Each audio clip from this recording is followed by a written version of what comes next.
I'm ready to rock, mate. I've got all the gear with no idea. No bloody idea. But I did watch a YouTube video, so I should be able to just nail this first go, you know. Tell me, is it whack up in the air? Rappers scattered off the gear. I can map him, get the ears like a tracker. Get distracted, send him back like in the mail. Not a fraction of them real. Catch him lacking, run the drill. Running through the shit like a motherfucking day. Hey guys, welcome back to another episode. On this one, going to be welding my GkTech strengthening kit into the front K-frame of the R32. This is definitely not a how-to video because this is literally my first time MIG welding ever. I'm just going to watch a few tutorials. I've been told a few tips and then I'm going to give it a whirl. And it might be funny for you guys to watch. Hopefully I don't hurt myself. I'm going to take all the safety precautions possible. I do have a bunch of safety gear to put on. But Hayden was here the other day and he set up my MIG welder, so there's no excuses. He set the voltage on there, which we'll have a look in a minute. It's a 3-in-1 welder. It does MIG, TIG and arc. I got the gas from Bunnings. That's set up to the right bloody pressure and whatnot. And then what we're going to be doing is welding in strengthening kit, the GkTech strengthening kit into these arms here. So they take a lot of pressure forward and pulling as well when you're doing some drifting action. So I'll lift this up and I'll show you exactly what we're going to be doing. Alright, so the R32 is up in the air and now you can see under here, these arms here are hollowed out of here, and yeah, they're pretty weak, and these hole distances always move. You'll notice that when you go for wheel alignments and things. These will be moved, which is not good because it will change the alignment. So there's a strengthening kit for it that GkTech sells that's nice and easy. It doesn't actually suit the R32. It's for an S13 or a 180, but it's basically like you could fit it to anything really. You just modify it slightly. But this is the bracket, so it's nice and it's got the dimple pressed cutouts in there. It's got a screw hole here that would line up with an S13 or a 180, and then like the perfect angle there with the 2 bolt holes. So what we're going to do is this here doesn't line up exactly right because obviously, yeah, the other suits the other car, so that bolt hole's a little bit off with where it should bolt in, but that's fine. I can just snip that off after it's welded in there. So I'm gonna need to weld along these little edges here where there's that little steps. So the first thing I'm gonna do is just mark it with a pen and then grind all the area as clean as I can get it so that it's back to bare, so the weld has something to stick to, and then it should be real nice and strong. I don't know how this is going to turn out, but Hayden did say when he was here that I should start at one end and work my way down. Otherwise, if you weld all 4 corners, then the middle will stick out. But if you bolt this in here, start with these 2 welds and then work your way down, and you can have it pushed against it as you go, and then I can't go wrong surely. But that's going to be real nice and make it super strong, similar to what Matt did here on the lower control arms. It's got that strengthening in there. But yeah, let's get it prepped up and ready for some MIG action.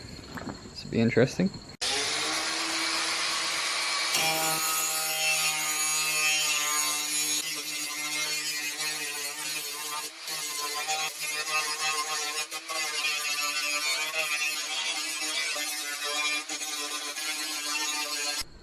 Well, that's done. All looking nice and prepped up. Man, guys that work on cars all day long on a hoist, you must have the most tankest like traps and like upper body, man. Far out. My arms are getting tired just from like 2 minutes doing that. Jesus. Definitely not used to that. Alright, let's get the safety gear out and then let's have a go. I really don't know what I'm doing, so let's just see what happens. Alright, so the first problem is, even though they're close, they're not that close. So this part here needs to be massaged in so that this gap's a bit closer. So I'm going to massage that, or i.e. beat the shit out of it with a hammer until it's close. That's actually the good side. This is the bad side. So this side is just whack as. Obviously it's not the brand new plates that I bought that aren't straight, it's the arms. So they copper hiding. So I just got to tap that around, get it into the right spot, and then start welding it. But yeah, it's going to be pretty cool. Alright, so after a bit of massaging, I got this one out a little bit closer, so that's going to work. I noticed the shape of these on the 32 must be different to the ones these are designed for, because it's a bit wider here. So I'm just going to get as far along as I can, probably up to this one, and then just miss that one there. But it's still going to do the trick. It's just strengthening. And then, yeah, this one here is pretty good. But I massaged this one out as much as possible, so it's going to grab now. And hopefully it's a lot stronger. But yeah, now for the actual welding part. Wish me luck on this one. Shit, mate. I just did a tack just to see off camera to make sure I know what I'm doing, but I don't know what I'm doing. Basically, it's set up as 18.9 volts. That's what Hayden was welding on when he was welding some little pipe here, some dump pipe. Gas is on, that's on, and I've hooked up my earth to what I'm welding, and I'm ready to rock, mate. I've got all the gear with no idea, no bloody idea, but I did watch a YouTube video, so I should be able to just nail this first go, you know.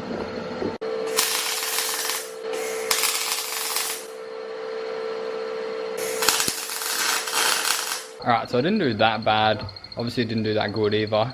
But I was going alright. It seems to be pretty easy. I just got to practice it. But check this out for some dodgy backyard welding.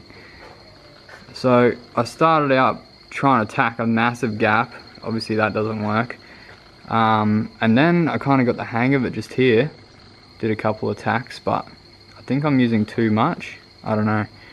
And then I started lifting away and I wasn't pushing on it hard enough, and now there's a gap there. So I don't know whether I should cut it and then hold it tighter and then weld it, or just try and fill in that gap there. But yeah, it's pretty fun, pretty cool. You can see it feels like it can become pretty addictive, like to try and get it real nice, even though it's my first couple of tacks, but you know what I mean. So I want to keep playing away and hopefully it comes out alright. Man, I can't wait to send Hayden a picture of this shit. I started doing alright in a couple of areas, like over here. I kind of was on a bit of a roll. I don't know, I definitely need some pointers, and luckily you can just grind it all flush later. I might just try and smack that with a hammer and close that gap up, and then try and weld that. Might weld up alright. All these little bugs on me. But yeah, that was meant to be the easy side because it was like the gaps were closer.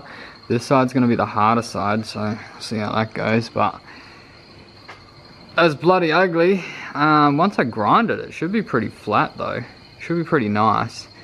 It's just not going to look pretty like other welds that people do.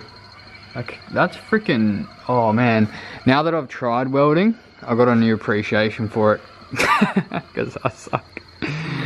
But well, I'm happy that I gave it a go, and I can only get better from here. So one day you'll watch me weld like really good, and then you can look back at this video and be like, oh, yeah, that's where you start out, because that's where I'm at. But anyway, I don't really give a shit. I'm just trying to weld it because it's fun.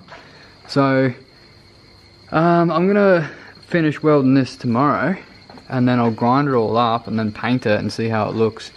But hopefully it's not too shit. Like, look how good these other welds are. Anyway, I also got some bolts from the nut and bolt store to go up in here because I needed Allen head bolts, so I got them now. So once this is done, I can bolt the caster the caster arms on, so they can stay on, and then Matt's doing me up a little bracket for the steering rack, and I can align the front, so hopefully we can get all that done, hopefully. But it's going to look cool once it's done, for sure. I'm going to send Hayden a picture of it and see what he says. I'm pretty sure he'll be pretty chuffed. He'll have a good old laugh about that. But I'm going to wrap it up here and then continue tomorrow, so I'll see you then. Alright, so continuing on from last night, I've come down, I've cut the welds just here, and I've smacked it with a hammer, and I've made this gap here heaps closer, because obviously my gap is way too big to be able to seal it up. So hopefully I can get a nice bead going along here, fill in a couple of gaps there that I haven't done, and then I'll grind it all flush, which will be nice. And then this one here is actually going to be the closest one out of the two. Even though it's a bit mung, it'll actually have the smallest amount of gap. So hopefully it turns out nice, and so this is going to be the tester. But it doesn't really matter too much, as long as it's all solid in one piece, it's going to do the job. It's going to look like shit, but I'm going to spray it with black paint, and that'll hide a million sins. But pretty keen to have another go, because this is exciting stuff. I think I was pushing, I spoke to a few people last night, I think I was pushing with the welder instead of dragging it. So I'm going to try that technique of just dragging. Also, I didn't know you could use two hands and have the second hand to support the bloody nozzle, so that's obviously going to help a lot. I can see, because it's daytime, so let's have another go. Alright, so we're going to call this one the practice, because it came out not that great. Like I think I just used too much weld. Why doesn't that focus, eh? Just focus. Thank you. Yeah, so that's disgusting, and I got a lot of heat into it, so it started to light the paint up here was lighting on fire, and that was pretty hectic. A flash landed on top of my head, thought I was on fire for a second. That was pretty gnarly. But that one's going to be called the practice run, and this one here I've just tacked on, and it's there's only one big gap at the top here. The rest of the gaps are actually quite small, so we're going to try and weld this, and hopefully it turns out really nice, and then grind them both back and see what it looks like. Oh, check this out, that was freaking awesome. So I actually had a really good time doing this one, and I watched the GkTech video, and they actually say just to do, like, to weld in like sections like this. This is not focusing because of the light in the background, eh? Because there's that bright light right there. Anyway, this has come out so much better, and I'm just going to grind them flush and then see what it actually looks like afterwards, because surely that's going to look better than that. I did that one all the way along, and apparently you don't have to. So anyway, this is my first time MIG welding, and I'm freaking loving it. It's sick. So much fun. I'm just going to lower the car down a bit because I'm so short, and I'll be able to reach better to do the grinding. And also a couple of like little ambers landed in my hair. I'm already pretty bald, so lost a little bit more hair there. Also the fire was just from the old oil sitting there. That's why, that was what was burning, probably not the paint. But anyway, gonna continue on, and hopefully it's gonna look pretty nice.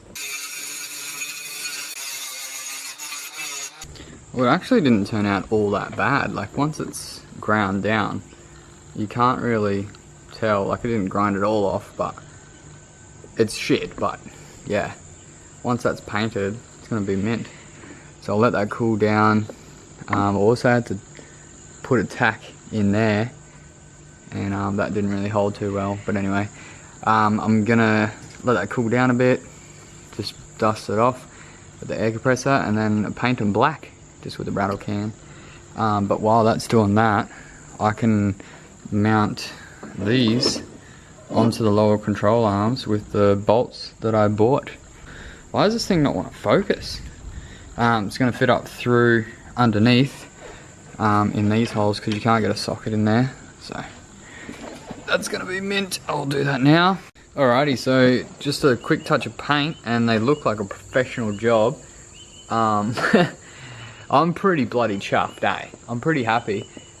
This side here was definitely experimental side, and then this side here, after I watched the instructional video, came out a lot better.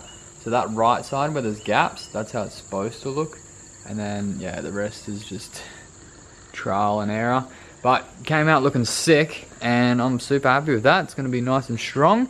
I've got the caster rods, the GkTech caster arms mounted in, so because of the way this is designed, the hole's not big enough to get a socket in there, so I've got Allen head bolts going through, and then they go into here, and there's a convenient little holes in here, so you can get your screwdriver in there and pry it to pull it across. So that's bolted in. They're a little bit long. I'll probably snip them off at some stage, but I don't think they're going to get in the way of anything. If they are, I will cut them. If not, I'm probably just going to leave them. But check this out, right? Obviously this isn't full lock because the tie rod is going to be the deciding factor, because look how much clearance that gives you. The wheel is literally sitting inside here. If that was a stock caster arm, would have hit there ages ago. So that's pretty cool. The brake is hitting, the caliper is hitting up there on the tower, on this bloody double wishbone. But it's not going to get that much lock anyway. It's going to hit everything else before then. And then on this reverse side, the knuckle touches the lower control arm there. But look how much angle that is, as if I'm definitely not going to be getting that much angle. The tie rods are going to pull it in a bit more, I think. But, like, what the... That's just crazy, that. That looks insane. But yeah, so I'm going to chuck another wheel on the other side, and then lower it down so the weight, so it takes the weight and like tightens everything where it needs to be, and then I'll tighten up all the bolts that are holding everything together. The lower control arm bolts, the coilover bolt, all this J-arm shit, the camber. I'll tighten everything once the weight's sitting on it, and then I'm going to measure and figure out what size adapters I need in here for the tie rod ends, because they come with 3 different sizes, and this is the biggest size, and I think I'm probably going to need the medium, but I'll suss that out in a minute. Really cool setup. But yeah, I just need to attach the steering temporarily, because Matt's making me up that plate. Temporarily set it up, center the steering wheel, turn it all the way one way, count how many times back the other way to center the rack, and then I'll have the exact spot where the rack's centered, and then we can do this. So I'm going to do that now. Once that's done, the front end is pretty much finished. Pretty exciting, holy shit. Alright, well, that's the front end pretty much done. Yeah, I've got the tie rods bolted in. I needed the longest size possible to extend it out long enough. I still got to suss out my bump steer and the height adjustment. I'm going to wait until that, I'm going to wait until further down the line when I've got the guards on, so I can adjust the height obviously, and then the bump steer can be done whenever, but I just got to suss out how many spaces I need. But yeah, this is freaking cool. So the steering wheels, so that turns both. Oh, yep, that's full lock there, which is absolutely insane. And yeah, that's definitely going to need to get trimmed off. And at the moment, what is touching? Yeah, I think the tie rod is the limiting factor here, which is probably not ideal because they're not that strong. Like, they are strong, but they're not that strong. That's not actually touching at the bottom there. It's just the length of this that's the maximum length. So it's actually not touching anything at the moment, which is insane. It may change when it's on the ground because the tire sits differently, and obviously it's going to touch heaps of shit up in here. Like, that's definitely going to touch when it's lowered. But that is just hectic. I'm probably going to be putting in a bump stop, because that is just wild. It's wild. It's fucking crazy. Especially like the cost of doing these angle mods are so cheap compared to some of the kits you buy, and the amount of lock you can get is just insane. Like, that is gnarly. I don't know if you can see from this angle. Probably this angle would be the best. Look how much lock that is. That is insane. What the fuck? This one seems to be pointing out further. Oh, you numpty. I've put that around the wrong way. I put that fucking caster arm around the wrong way. Oh, I wonder if anyone noticed that before. That's why this is sitting a little bit lower than the other one. That makes sense.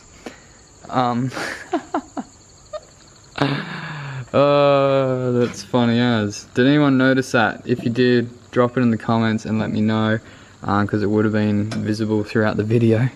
But anyway, I just changed that around, and then it's the front done. So thanks heaps for tuning in for another freaking progress episode on the R32. I hope you guys are enjoying seeing this thing come to life. It's pretty much a rolling shell now. You can literally sit in it and steer it around.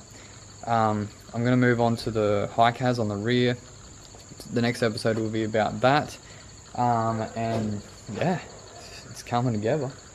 It's going to be a lot of prepping and paint and stuff that's coming up, which is never a good time, but it's got to be done. So yeah, thanks heaps for watching, guys. If you liked this video, make sure you do hit the like button, drop a comment, and hit the subscribe button if you want to see more. If you also want to be first to see the videos, which a lot of you guys are, make sure you hit the notifications button and it will send you a notification and you'll be able to see it as soon as it comes out. I mostly upload Tuesday, Wednesday, Thursday, 6 PM, if you didn't know already. But yeah, that's the end of this one.